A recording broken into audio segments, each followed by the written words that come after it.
Are you allowing someone total control or even ownership of your digital assets? Well, today we're going to talk about the dangers of giving up ownership and how to protect your station's assets.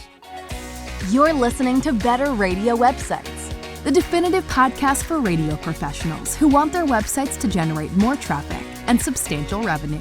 Get time-tested techniques, secret tricks, and valuable tools in online content, marketing, analytics, security, social media, and much more. Ready for your radio station to dominate digital in your market? Here we go.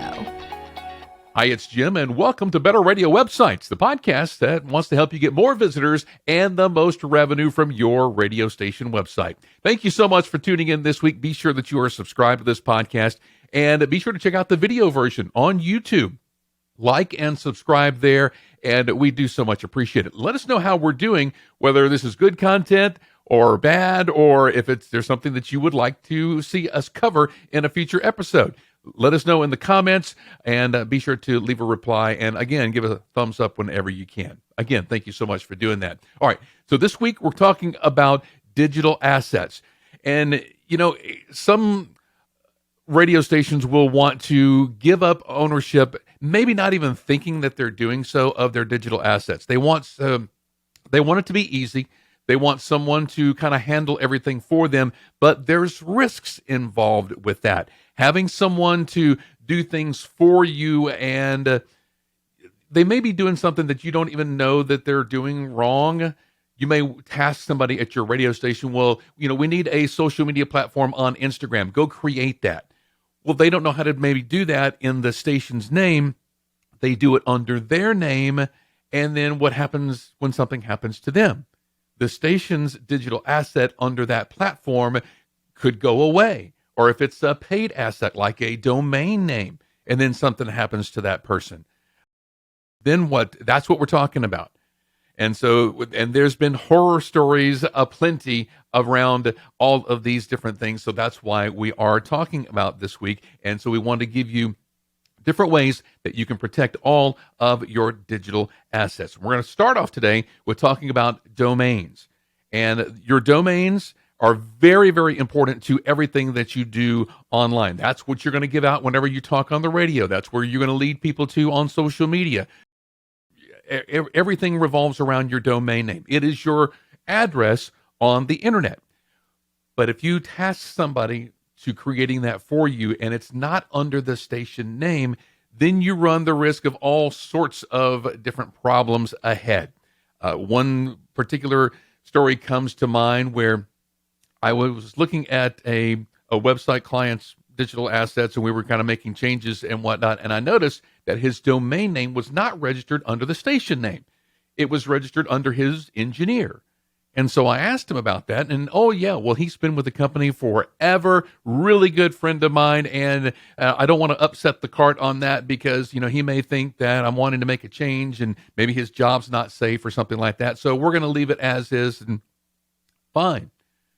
Unfortunately, a couple years later, I got the call saying, I wish I'd have taken your advice way back when, because unfortunately our engineer has passed away, and now it is a nightmare trying to get our domain name out from under his account. We can't actually switch out the billing on that because we need his permission. You're not getting that. And so we can't switch it out because he needs to approve any kind of transfer. So they had to produce a death certificate, and it was months that went by. And meanwhile, his card is being charged for different things attached to that.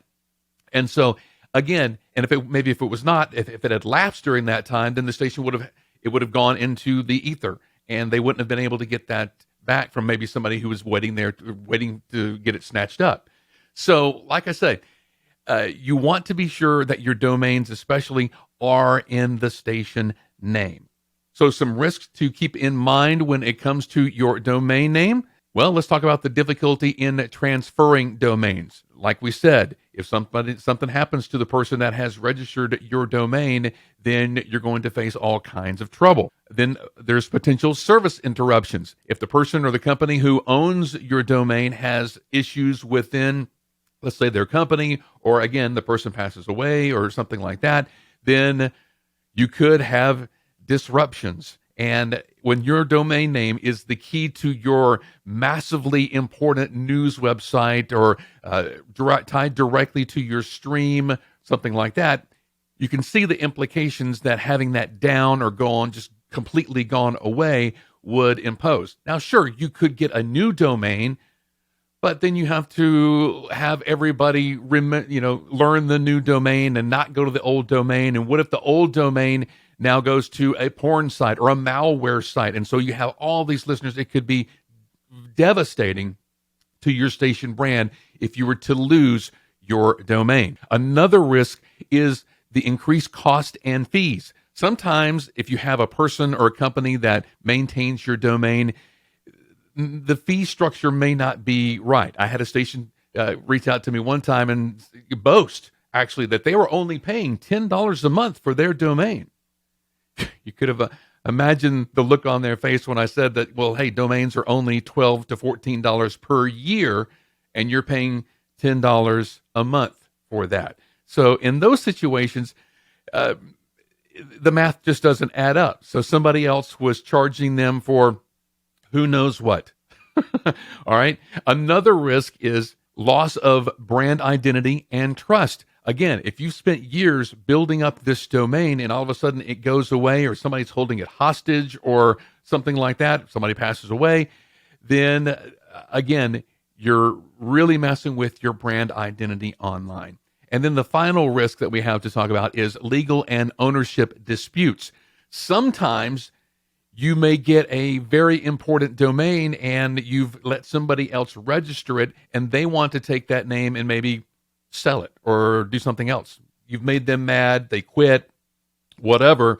And so now you have to get a lawyer involved because it's your station brand name and they were working for you whenever you did that, and it's just a back and forth, but they legally own it, and in the eyes of the domain registrar, they legally own it.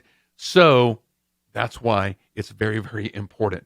It's just a big headache if your domain name is not registered in the station's name under the station's account. The station has full ownership of that domain.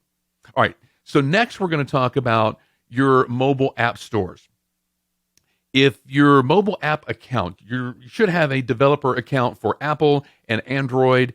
Right now, if you have other developer accounts, you'll have to, it's very important that you put them all under the station name. A Windows developer account, if you have a Windows app, there's different app stores out there, but if you have an app on any of these stores, if you're starting to get into OTT, then you probably have a Roku or an Amazon Fire account.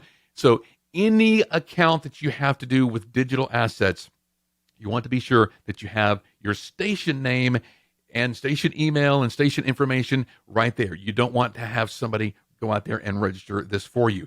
And like I said, if you have a service provider that says, oh yeah, we'll take care of that for you, run.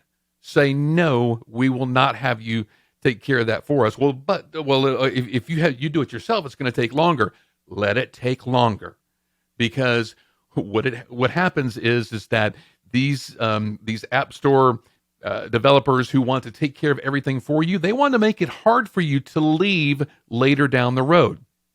Things might be well here in this honeymoon stage, everything's all peaches and roses, but after years down the road, then things might change, and so you want to make it easy for you to change providers if you need to down the road. Now, some risks that you have to keep a watch out for if you're dealing with app developer accounts: the loss of access to user databases. When your app is under somebody else's account, you're getting all kinds of data being taken in the background. The number of people who open the app, the people who click on your streams, where they're coming from, any kind of other data that you are collecting within your app. If it's on their account, they own that data essentially, and they're just granting you access to it. That's not the way it should be. You should own the account, so you own the data, and then you may be granting them access to it for maybe to write reports or something like that in order to give you on a quarterly or monthly basis and something like that. All right. So if you don't own your account, then again, that ownership is reversed and they're allowing you access to it. And really, you should be letting them have access to it, which you could revoke at any time if you needed to switch providers. Another risk is complications in switching providers. Maybe down the road, you may want to switch providers. Things just haven't gone the way that you thought they should, or some other other app has a functionality that you really need to have your website have. Your current app provider doesn't have that. You can switch at any time pretty easily.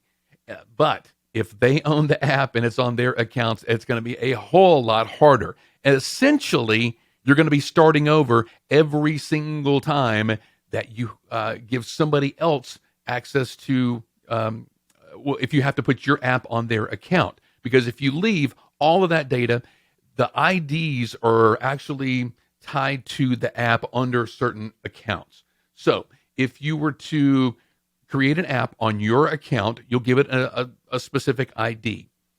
Another app provider can, under your account, switch out your app and their version of the app be just an update of your previous app. However, if the app is on somebody else's account, there's no way to update that because the ID of that app is tied to their account. I hope that makes sense. So let's say you have an app provider right now and you want to switch app providers. The new app provider cannot overwrite the app on the previous account. They can only create a new app either on your account or on their account if you want to let them put it on their account. Apple doesn't really allow multiple apps on the same account really for this reason. And another reason is they want to get $99 for every company that they can. But it's for very good reason. It is partially to protect you. So you should have a developer account on everywhere that you want an app to be so that you have the full capability of switching that out without having to, all of your, the users of your app to essentially delete your old app and then install this new one, because the data doesn't go along with doesn't transfer over, and all kinds of other admin stuff in the background. It's just a whole lot better that you have your own app accounts. Another risk to look out for is the potential for data loss and even misuse. They own the data.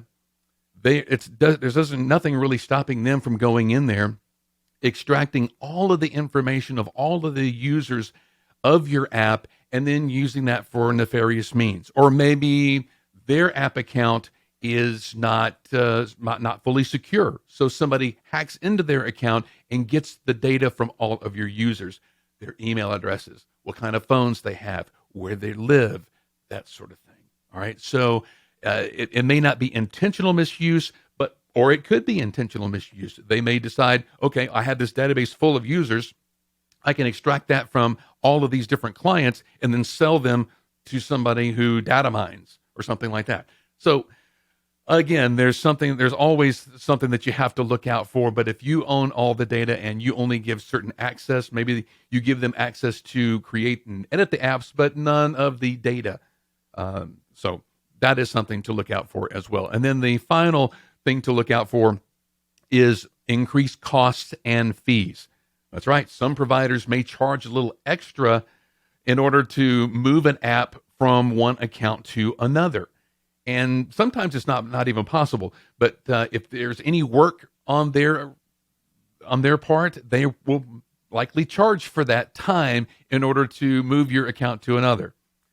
We don't do stuff like that, but other app providers, they've gotten their feelings hurt when somebody wants to move, so they'll say, okay, well, you need to give us whatever. They're essentially making it hard for you to leave. They want you to say, no, that's too expensive, or no, we can't leave because we don't want to lose all that data. We'll just stay where we are. And like I said, they're making it hard for you to leave. And any app provider that makes it hard for you to leave is not worth having and signing up for in the first place. All right, because you should have the full a capability of going where you want to move your online digital assets. All right, and your services.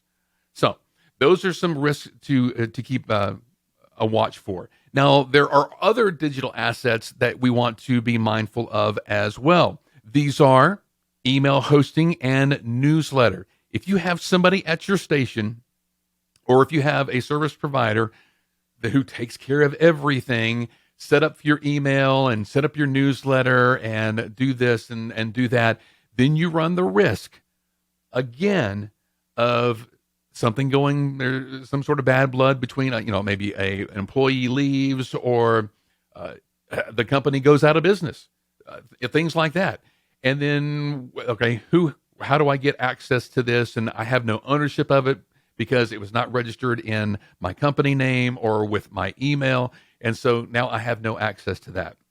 So that's one thing that you want to be careful of. Always set up and sign up your email and your newsletter database with the company email. All right, another one is social media accounts. This is a really big one because when social media accounts first started being a thing, nobody in the upper level of radio management knew what a Facebook page was and how you create a Facebook page, but you always had that one or two people at the radio station who knew everything about this, and they were active on social media, and they were posting everything to Facebook and everything that they ate to Twitter and everything like that. So they said, hey, set us up a Facebook account. And so you had hundreds of Facebook pages for radio stations and television stations that were signed up for underneath personal accounts.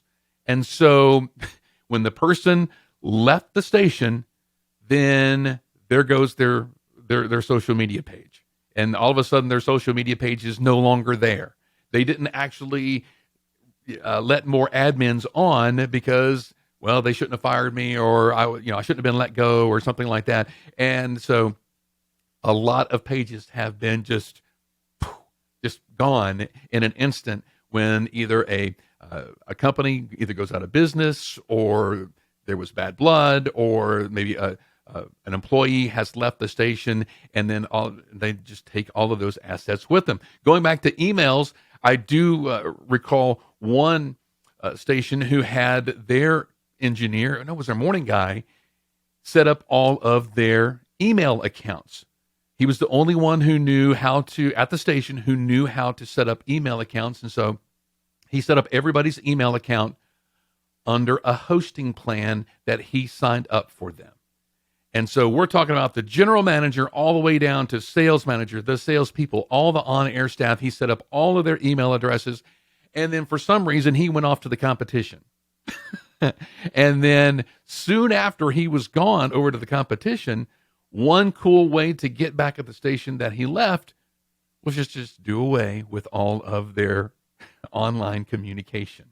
So the station had no emails coming in, no emails going out. Everybody had to revert to their personal email to reach out to clients. It was a nightmare.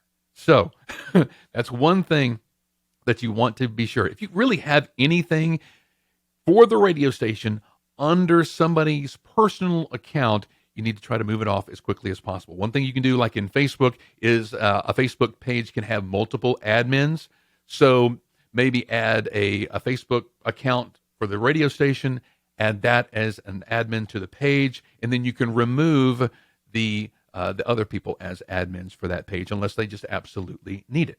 So another one is analytics and ad accounts. That's right.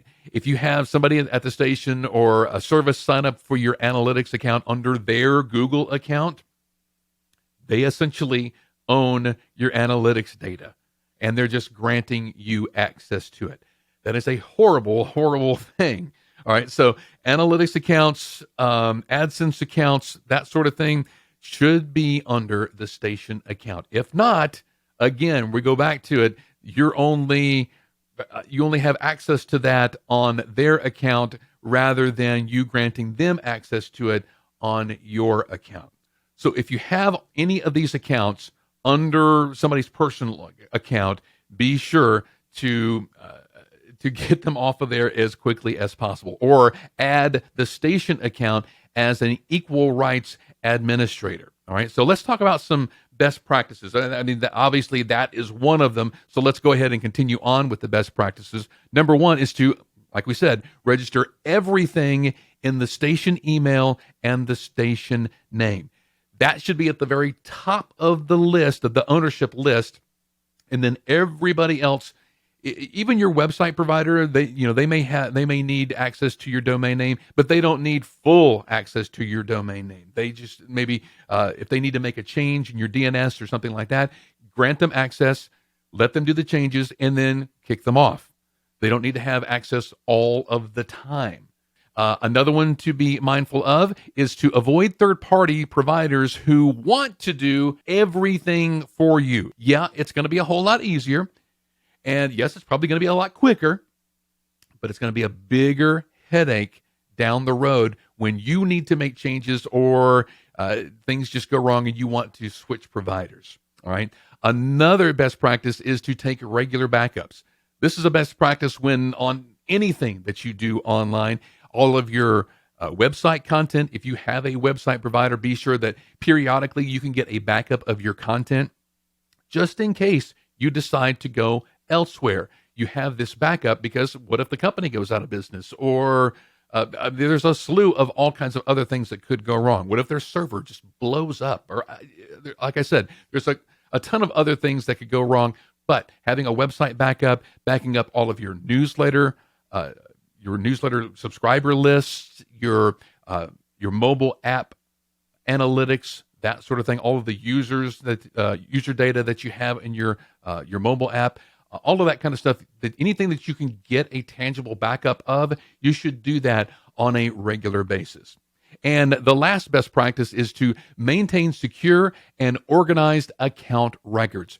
Have a digital inventory list of all of your accounts, your usernames, your passwords. If you use a password manager, be sure that you or the appropriate people are in this password manager, and that all of your passwords are different. This is part of the secure part of that, maintaining a secure inventory list of all of those assets, because you do want to be sure that that list is secure. All of those assets are secure.